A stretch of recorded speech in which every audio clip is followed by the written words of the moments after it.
Hello बच्चों, क्या हाल चाल है? कैसे हैं आप लोग? आई होप आप लोग ठीक होंगे। चलो देखो बेटा, इनकम टैक्स पे हम लोग एक लास्ट वीडियो में हमने डीम्ड ओनर के बारे में हम लोग डिस्कस कर रहे थे, है ना? जिसका मैंने बोला था, मैंने सिर्फ दो केस को डिस्कस किया था डीम्ड ओनर में, और बाकी केसेस को मैंने बोला था कि अगली वीडियो में हम लोग डिस्कस करेंगे। तो चलो फिर से एक बार डीम्ड ओनर के बारे में समझते हैं। देखो, डीम्ड ओनर सेक्शन 27 की बात करता है। सेक्शन 27 जो है वो डीम्ड ओनर की बात करता है। डीम्ड ओनर कहने का मतलब क्या होता है कि आप एक्चुअल ओनर तो नहीं है, लेकिन आपके किसी इंटेंशन से ये पता चलता है कि आप डीम्ड ओनर हैं। मतलब आप एक्चुअल ओनर नहीं है, आप रजिस्टर्ड ओनर नहीं है, लेकिन आपका जो इंटेंशन है वो इनकम टैक्स डिपार्टमेंट को इस शंका में डालता है कि आप ओनर की तरह काम कर रहे हैं और उसका आप फायदा उठा रहे हैं, लेकिन आप उस इनकम को डिस्क्लोज नहीं कर रहे हैं इनकम टैक्स डिपार्टमेंट के सामने। ऐसा क्यों? तो इसलिए मतलब आप क्या कर रहे हैं, कहीं ना कहीं अगर आप चोरी अगर कर रहे हैं किसी भी इनकम की, तो आप गवर्नमेंट को नहीं बता रहे, आप इनकम टैक्स डिपार्टमेंट को आप नहीं बता रहे, है ना? तो कुछ केसेस में क्या किया गया, आप एक्चुअल ओनर तो नहीं है, रजिस्टर्ड ओनर तो नहीं है, लेकिन आपको डिपार्टमेंट क्या मान लेती है कि आप डीम्ड ओनर हैं। अब देखो, डीम्ड ओनर का मतलब क्या हुआ? तो डीम्ड ओनर किसको किसको माना गया? सबसे पहला केस जो है, ये मैं हाउस प्रॉपर्टी की बात कर रहा हूं मैं आपसे, इनकम फ्रॉम हाउस प्रॉपर्टी के अंदर डीम्ड ओनर, ये 4 केसेस में डीम्ड ओनर माना जाएगा। एक एक केस को बेटा हम लोग देखेंगे। Transfer to spouse without adequate consideration, मैंने आप लोग को बताया था, इसका क्या मतलब होता है बेटा? देखो बेटा, होता क्या है कि अगर मेरा इनकम 3 लाख से बेटा ऊपर जा रहा है, मुझे लग रहा है कि मेरा इनकम जो है वो 3 लाख से ऊपर जा रहा है, और अलग से फिर क्या है, रेंटल इनकम है, तो मेरा जो इनकम है वो 3 लाख से प्लस हो जाएगा। तो आपका इनकम जितना होगा उतना आपके ऊपर टैक्स लायबिलिटी होगी, और इनकम टैक्स डिपार्टमेंट को आपको टैक्स पे करना पड़ेगा। तो यहां पर मैलफंक्शनिंग क्या हो रहा था, हस्बैंड क्या कर रहा है, अपनी वाइफ के नाम विदाउट एडिक्वेट कंसिडरेशन, क्या है, उसने प्रॉपर्टी को ट्रांसफर कर दिया। उससे जो रेंटल इनकम आ रहा है, भाई हमने तो क्या कर दिया, हमने तो प्रॉपर्टी ट्रांसफर कर दिया अपनी वाइफ का नाम, मेरी वाइफ हाउसवाइफ है ना, मैंने उसके नाम का ट्रांसफर कर दिया। 3 लाख से कम का जो है वो इनकम शो हो रहा है बेटा, यानी बट ऑब्वियस क्या है कि उसके हैंड में टैक्सेबल नहीं हो रहा है। लेकिन अगर यही रेंटल इनकम मेरे हैंड में अगर टैक्सेबल होगा, मेरा जो इनकम है वो 3 लाख से प्लस जा रहा है ना? जब 3 लाख से प्लस जा रहा है, जाहिर सी बात है कि मेरा इनकम जितना बढ़ेगा बेटा, टैक्स लायबिलिटी भी मेरी उतनी ही बढ़ेगी, है ना? मेरा ऑब्लिगेशन भी टैक्स पे करने का ज्यादा होगा डिपार्टमेंट को। इसलिए क्या किया गया, करता है हस्बैंड अपनी वाइफ के नाम ट्रांसफर कर दिया इस प्रॉपर्टी को। तो इसी मैल फंक्शनिंग को, मैल प्रैक्टिस को समझा गया। डिपार्टमेंट ने कहा, अगर आप अपनी वाइफ के नाम अगर कोई प्रॉपर्टी ट्रांसफर करते हैं विदाउट एडिक्वेट कंसिडरेशन, तो हम क्या है, ट्रांसफरर को ही पकड़ लेंगे। ट्रांसफरर मतलब बेटा, मान लो कि ए हस्बैंड है, बी क्या है, वाइफ है ना? ए क्या कर रहा है, अपनी वाइफ को प्रॉपर्टी ट्रांसफर कर रहा है, लेकिन विदाउट एडिक्वेट कंसिडरेशन। डिपार्टमेंट क्या बोला कि अगर आप विदाउट एडिक्वेट कंसिडरेशन, अगर आप प्रॉपर्टी अपनी वाइफ के नाम ट्रांसफर करेंगे, तो हम क्या करेंगे, ट्रांसफरर के हैंड्स में वो इनकम को क्लब कर देंगे, और इसको ही क्या करना पड़ेगा, टैक्स पे करना पड़ेगा। अकॉर्डिंगली ये इनकम जो है ये ट्रांसफरर का माना जाएगा, ना कि ट्रांसफरी का माना जाएगा। किसका माना जाएगा? ट्रांसफरर का माना जाएगा, ट्रांसफरी का नहीं माना जाएगा। अगर आपने विदाउट एडिक्वेट कंसिडरेशन अगर आपने ट्रांसफर किया है प्रॉपर्टी अपनी वाइफ के नाम, ठीक है, लेकिन इसके अंदर बेटा एक एक्सेप्शन है। एक्सेप्शन क्या है वो समझो। एक्सेप्शन ये है, इसकी बात कर रहा हूं मैं, ये transfer to spouse without adequate consideration, मैं इसकी बात कर रहा हूं। इसका एक एक्सेप्शन है बेटा, लीव अपार्ट का केस है। किसका केस है? लीव अपार्ट का केस। क्या मतलब हुआ सर? इसका मतलब ये हुआ, मैं अगर हस्बैंड वाइफ के बीच डाइवोर्स हो गया है ना, दोनों अलग अलग रह रहे हैं, ये अपने घर रह रहा है, वो अपने घर रह रही है ना, इसी बीच क्या हुआ कि अगर हस्बैंड ने वाइफ के नाम अगर प्रॉपर्टी ट्रांसफर कर दिया, हस्बैंड ने वाइफ के नाम अगर प्रॉपर्टी ट्रांसफर कर दिया, तो अब आप हमें ये बताइए कि ये तो प्रॉपर्टी वाइफ के नाम हो गया है ना, हस्बैंड ने वाइफ के नाम प्रॉपर्टी ट्रांसफर कर दिया, इससे जो रेंटल इनकम आ रहा है बेटा, इससे जो रेंटल इनकम आ रहा है वो किसके नाम का आ रहा है? वो तो हस्बैंड के नाम के आ रहा है, उस हस्बैंड के नाम पे क्लब हो रहा है ना। तो हस्बैंड समझता है इस बात को, डिपार्टमेंट इस बात को समझती है, और उसने कहा कि सर मेरा तो लीव अपार्ट का केस है, मेरी तो वाइफ से डाइवोर्स हो चुका है सर, अब उस केस में मैं क्यों इस इनकम को अपने जिम्मे रखूं, मेरा क्यों ये इनकम मेरे हैंड में ये क्लब हो रहा है। डिपार्टमेंट ने इस बात को समझा, बोला कि हाँ जी बात तो बिल्कुल सही है भाई, जब आप दोनों के बीच में जब डाइवोर्स हो चुका है तो आपकी ये इनकम लायबिलिटी क्यों बन रही है? नहीं बनना चाहिए भाई, वाइफ दोनों अलग अलग रह रहे हैं, लीव अपार्ट का केस है, तो भैया उस इनकम को क्या बोला गया? उस इनकम को बोला गया वो रेंटल इनकम ट्रांसफरर के हैंड में क्लब ना होकर के ट्रांसफरी के हैंड में क्लब होगा। ए हस्बैंड क्या हुआ बेटा? ट्रांसफरर हुआ है ना, ट्रांसफरर हुआ, और वाइफ उसकी ट्रांसफरी हुई, लेकिन केस क्या है? लीव अपार्ट का है ना, दोनों के बीच में डाइवोर्स हो चुका है ना, उसी बीच हस्बैंड ने वाइफ के नाम प्रॉपर्टी ट्रांसफर कर दी, उससे रेंटल इनकम आ रहा है, उस रेंटल इनकम का कौन जिम्मेवार होगा? हस्बैंड होगा? नहीं जी, वाइफ होगा, वाइफ होगी। वाइफ उसकी क्या करेगी? वो जो इनकम होगा वो वाइफ के नाम का होगा और उसके हैंड्स में क्लब होगा, और अकॉर्डिंगली वाइफ जो होगी वो टैक्स पे करेगी इस रेंटल इनकम के ऊपर। आई बात समझ में? शायद कोई परेशानी नहीं हुई होगी, अगर हुई है परेशानी समझने में तो प्लीज आप लोग कमेंट में मुझे बताएं। चलो पॉइंट नंबर 2 कहता है transfer to a minor child. Transfer to a minor child, ये मैंने आप लोगों को शायद बताया था, एक बार फिर से देख लो।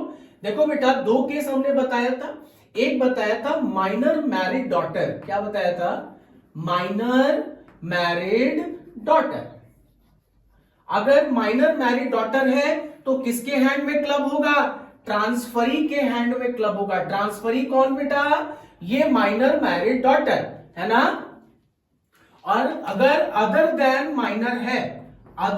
माइनर है तो उस केस में ट्रांसफरर जो होगा बेटा वो इनकम उसके हैंड में क्लब होगा, है ना। अगर एक फादर ने क्या किया, अगर एक प्रॉपर्टी अपना टैक्स बचाने के चक्कर में बेटा फादर ने क्या किया, माइनर मैरिड डॉटर को ट्रांसफर कर दिया प्रॉपर्टी, है ना, तो उस केस में ट्रांसफरी के हैंड में वो क्लब होगा, वो इनकम जो होगा वो ट्रांसफरी के हैंड में क्लब होगा। अदर देन अगर माइनर है तो उस केस में ट्रांसफरर के हैंड में क्लब होगा। बहुत सिंपल सा बात। पॉइंट नंबर 3 पे आ जाओ बेटा। कहता है in case of part performance of contract. थोड़ा ध्यान देना बेटा, 2 मिनट अटेंशन अपना देना यहां पे बेटा इस पॉइंट पे। In case of part performance of contract, देखो बेटा एक एग्जांपल से समझो इसको। जब कोरोना एग्जिस्ट कर रहा था बेटा, तो कोरोना के टाइम पे क्या हो रहा था कि प्रॉपर्टी की लेन देन हो रही थी, मतलब प्रॉपर्टी खरीद बिक्री हो रहा था, मतलब प्रॉपर्टी सेल परचेज किया जा रहा था, ठीक है। लेकिन जब सेल परचेज जब हो रहा था तो उस टाइम रजिस्ट्री ऑफिस तो खुला नहीं था, है ना, रजिस्ट्री ऑफिस तो खुला नहीं था। तो सेल परचेज कैसे हो रहा था सर? सेल परचेज क्या हो रहा था, बायर क्या कर रहा था बेटा, अपने ऑब्लिगेशन को पूरा कर रहा है और सेलर क्या कर रहा है, अपने ऑब्लिगेशन को फुलफिल कर रहा है। क्या कर रहा है, सेलर बायर को उस प्रॉपर्टी का पोजीशन दे रहा है। क्या कर रहा है, पोजीशन दे दिया। बायर ने क्या कर दिया, सेलर को पेमेंट कर दिया। क्या कर दिया बेटा, पेमेंट कर दिया। सेलर ने फ्लैट का चाबी पकड़ा दिया, पोजीशन दे दिया, लो जी तुम पोजीशन। बायर ने क्या किया कि ठीक है आपने पोजीशन दे दिया, लो आप पेमेंट रख लो आप। लेकिन सरकार की नजर में, गवर्नमेंट की नजर में ये जो ट्रांसफर हुआ है प्रॉपर्टी, ये प्रॉपर्टी क्या सरकार के बही खाते में लिखाया है? नहीं लिखाया है। सरकार की नजर में इसका तो कहीं कोई ट्रांजैक्शन ही नहीं है। क्यों? क्योंकि कोरोना के टाइम पे रजिस्ट्री नहीं हो रही थी, प्लॉट की, प्रॉपर्टी की रजिस्ट्री बंद थी कोरोना के टाइम पे, है ना। तो उस केस में क्या बोला गया, उस केस में डिपार्टमेंट बोला कि मैं जो हूं, अगर सेलर ने अपनी ऑब्लिगेशन को फुलफिल कर दिया, बायर ने अपने ऑब्लिगेशन को फुलफिल कर दिया, उस केस में हम बायर को ही बायर के वो इनकम जो होगा, मान लो कि अगर ये पोजीशन लिया बेटा फ्लैट का, इससे रेंटल इनकम आ रहा है ना, तो उस रेंटल इनकम को क्या कर दिया गया, बायर के हैंड में क्लब कर दिया गया। किसके हैंड में, बायर के हैंड में क्लब कर दिया गया।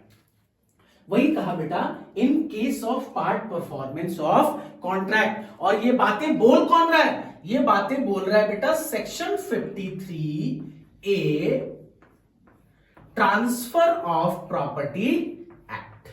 ये बातें कौन बता रहा है, in case of part performance of contract का ये बात बता रहा है बेटा section 53A transfer of property act, है ना। यहां पे पोजीशन मिल गया, बायर ने पेमेंट कर दिया, लेकिन सरकार के खाते में, सरकार की नजर में इसका कोई लेन देन अभी तक नहीं हुआ है ड्यू टू कोविड-19, है ना।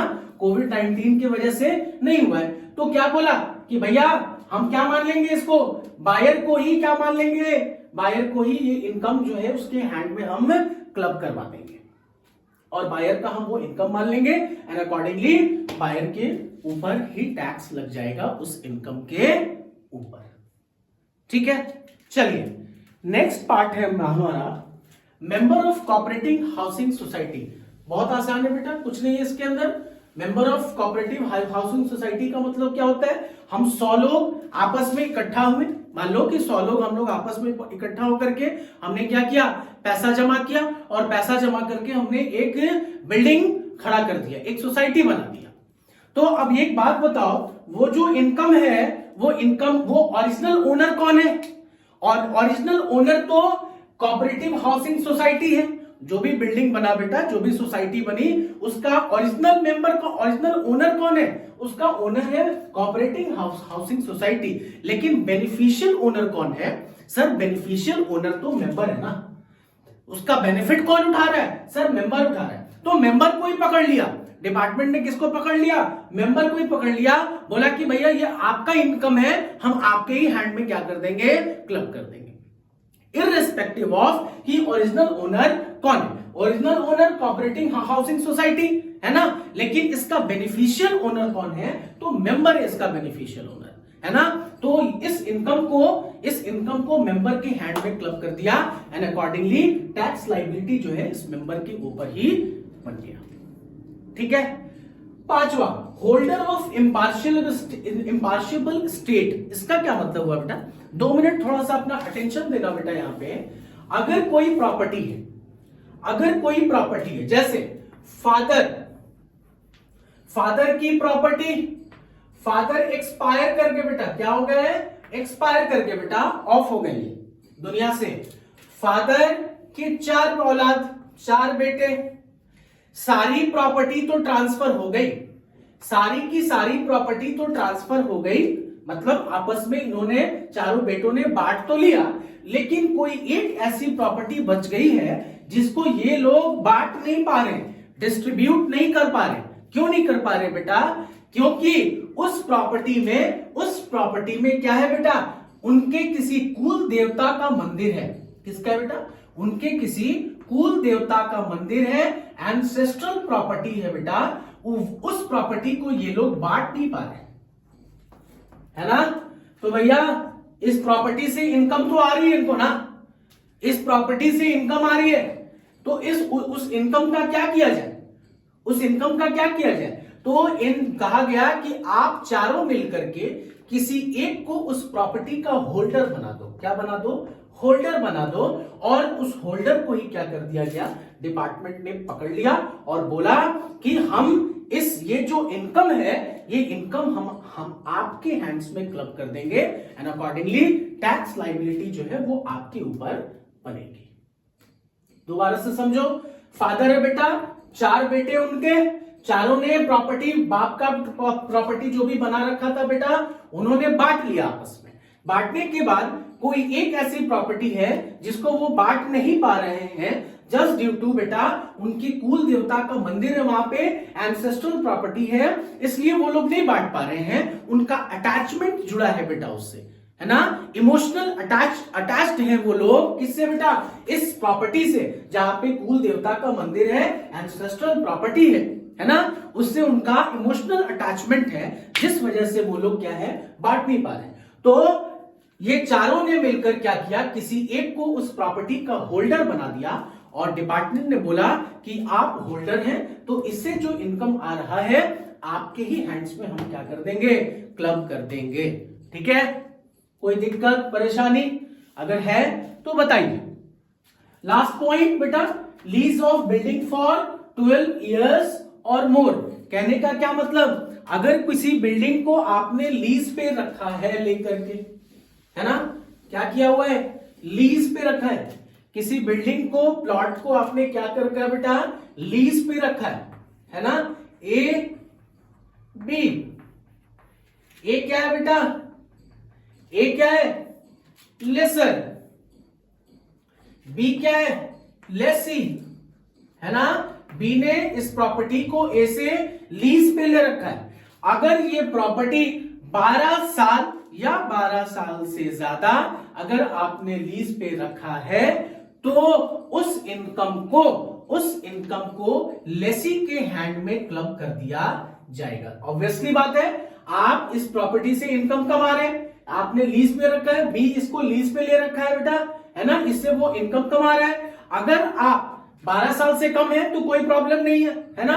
12 साल से अगर ज्यादा है, 12 साल या 12 साल से अगर ज्यादा है, अगर इस प्रॉपर्टी को आपने अगर लीज पे ले रखा है, तो उससे आया गया इनकम हम लेसी के हैंड में क्या कर देंगे, क्लब कर देंगे, और अकॉर्डिंगली यही लेसी जो होगा वो टैक्स पे करने के लिए लायबल होगा।